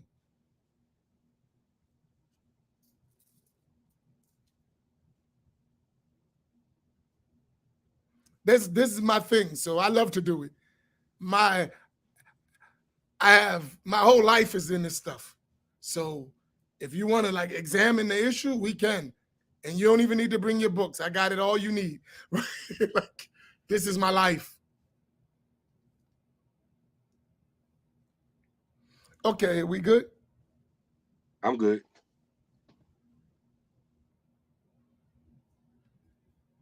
I agree with you 100%. This I agree with. What do you think, Imam Naeem? I feel each group keep their common people away from each other out of fear of beliefs being swayed. Just my observation. I could be wrong. Yeah, I would agree with that. Yeah. I agree. But I think the problem the solution to that is to educate people and let them use their minds. Educate them, teach them, put the issues out there in both ways. Because ultimately we want to see someone win, right? I ain't trying to see you lose. So I'm not going to hide information that's important for you to make a right decision just so I can control you. That doesn't work. They've been doing that test for a long time. I want my people to think. Right. What bothers me is when we refuse to think. We just tell me what to do. Nah, man, I want you to know why you're doing what you're doing so you can be motivated about it. So that's why I said I don't mind a discussion. Listen, I would sit down and have a peaceful dialogue, no arguing, no raising of voices, no insulting each other. and just lay out the issues with no problem. I would never make it about you, or you never make it about me. Just talk about the issue. Never talk about you, and you never talk about me. We just talk about the issue.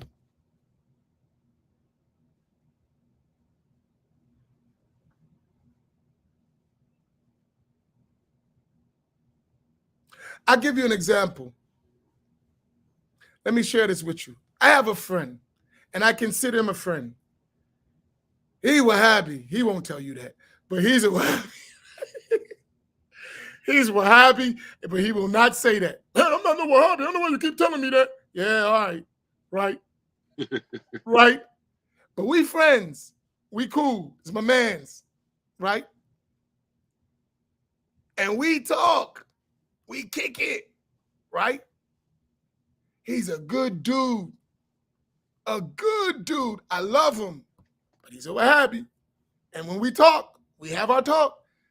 But we don't spend all our time talking about I'm a Wahhabi and he thinks I'm a man of bid'ah. We don't spend all our time, but we do talk about the issue.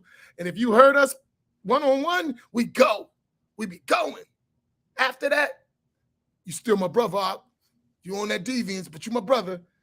Yeah, you Wahhabi, but you my brother. I love you. But we got to get that Wahhabi stuff together. And that's it. And we help each other. We visit each other. We talk. Well, at the end of the day, we both understand that Allah guides whom He wills. But we're not going to be afraid to talk about the issue. But he's just like me in that. So nothing you can do about it. He's just like me. We the same. Right? In that issue. All right, we went a long time, Imam Naim. I think you're enjoying yourself too much. Alhamdulillah. I think you're enjoying yourself. You invited me to the party. I was cool just watching, have my popcorn ready to watch you go. Hey, see, look at Abdul Wali with his popcorn. Why don't you invite him to come to the show? We did. He ain't show up. He's always got a welcome. It's open. But he didn't show up. We invited him. See how you assume that. See how you assume? Yeah. That's right, Abdul Wali. You assume, brother Abdul Wali. Why you assume? And guess what? Bring your Habibi. We'll invite him to the show. He can take his place. Since you got so much to say. Bring your Habibi. We'll let him take his place. Yeah. Now bring him. Yeah. Right? We just see, we have fun. We brothers. We love each other. We ain't so sensitive. We can have a real talk and still go forward.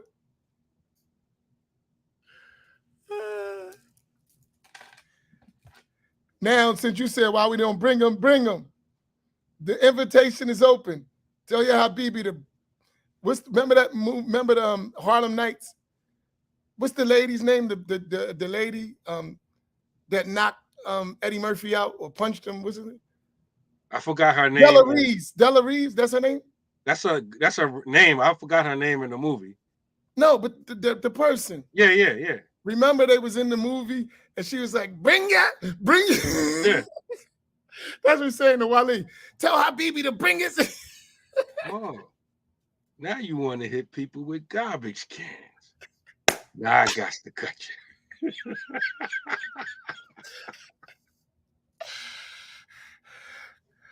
Come on, quick. Bring it.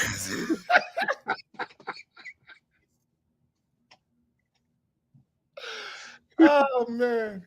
Oh, now you want to shut off my pinky toe. There it is. Go ahead. Oh, my goodness. I'm sorry. See, that's the problem with being a black imam. You off the hook. A'udhu billahi minash shaitani rajim. Imam's talking about all of nights on the Islamic platform. Allahu musta'an.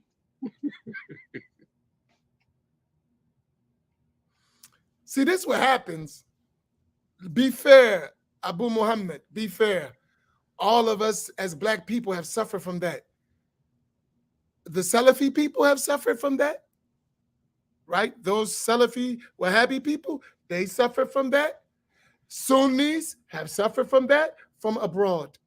Everyone suffered from that. No one is exempted from that as a black man or woman. We all had some group trying to control us. That has always happened. Whether it was Sunni or Wahhabi, it has happened, right? And where you find in the Salafi movement, they're rebelling from that. So all them guys, they're rebelling from what you just described as a Sunni. He said, when I first learned true Sunni creed, those whom I learned it from are a popular group. I still love them, but they are extreme. I could take that same thing, and the Salafi guy will say that. When I learned the true way of the Salaf, those I learned it from were a popular group. I loved them, but they were extreme. Am I right or wrong, Imam Naeem? Yeah, that's correct. That's a black problem, a black Muslim problem. Everybody coming in our neighborhoods, dumping their garbage on us, and we not sifting through it to see if it's poisonous. We just accept. All of us been through that, right? And now, as knowledge is getting out more, we're waking up to stuff we didn't know. And with that knowledge, we're starting to be able to say, wait, you was trying to control me. That's what this was all about. You was running your political agenda through me, whether there was Sunni or not. Yeah, so you ain't the only one went through that. All of us went through that as a people. And most of us, especially if you black in America, if you claim to be Muslim, 9 times out of 10, you at some point in your life, I know not all of us, but most of us were Wahhabis to one degree or another. Not me. I was Ansar. So, alhamdulillah, if Allah blessed us to, come to Ahlul Sunnah wal Jama'at, we have to remember that, some people are where we used to be. We have to be a little bit compassionate for them. And if they're open to learn, we have to teach them.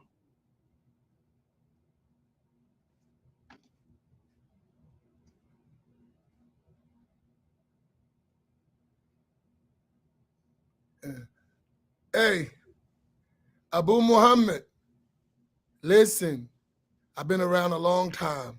I know who you talking about. Listen, they don't control us. We're black. We're free-thinking people. Straight up. You heard what I said? We are black. We are free-thinking people. We are no longer slaves.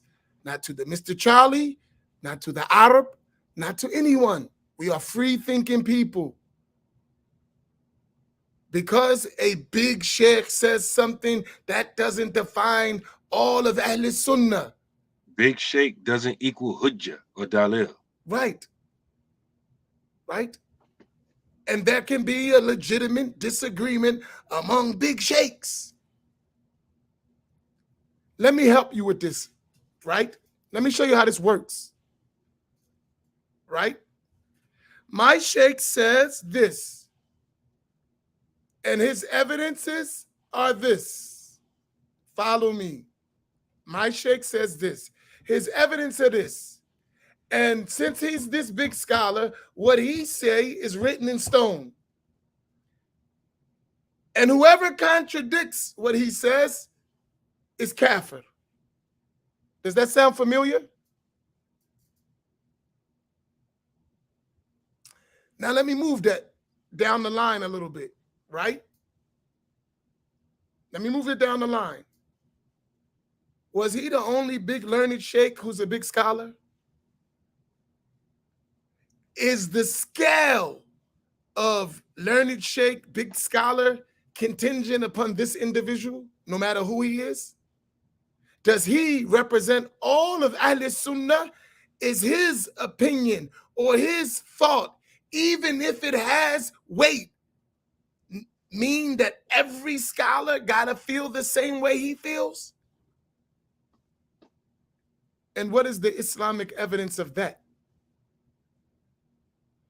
So he's ma'asum, what you're saying, if you believe that. He's impeccable. He doesn't commit mistakes. La hawla wa la quwwata illa billah. This is foolishness, right? This is foolishness, the height of foolishness. That doesn't mean he's not right. And we may agree with him in some issues, or even in most issues, but he bears the possibility to be mistaken too, right? He bears the possibility to be mistaken. And it ain't about us making him mistaken. Someone else among the scholars disagree with him. Great scholars. I'll give you an example. Take your sheikh, that one that you mentioned. We don't got to mention his name. Please don't mention his name. We know exactly who we're talking about. Imam al-Haddad didn't agree with him. Is Imam al-Haddad now misguided because he didn't agree with him? In that issue, Imam al-Haddad in that issue did not agree with him. Does that mean Imam al-Haddad is wrong? Do you understand my point? Imam al-Haddad was preceded by almost 1,000 years of prophetic inheritance, both lineage and knowledge and spirituality, and he didn't agree with that. Do you understand my point? He didn't agree with that at all. Many of my teachers who are great big sheikhs, big scholars with way more followers than that person. I know who you're referring to. I said it's clear. We're not like, Aki, we've been around a long time. This ain't like we started last week. I know exactly who you're talking to. Exactly. 100% with no exception. Only one person in the planet Earth fit your description. Only one group in the planet Earth fit that description you just described. No one else. Which should tell you something, right? So it ain't about them. I'm just giving you the example. So we don't need to say who. It applies to anybody. It doesn't make a difference. Whoever it is. He doesn't represent the whole of the ummah. That's the point. And his opinion could be right, could be wrong, and can be a point of disagreement. It's valid. He could be right, he could be wrong, and then there could be a valid disagreement that we say Allah knows best. That's all I'm saying. That's it. Is Imam, is this point getting across or no? It's getting across to me.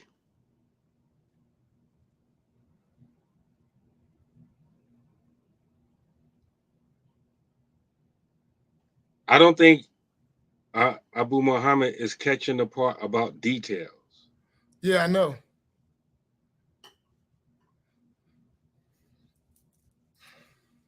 I think that's the point he's missing.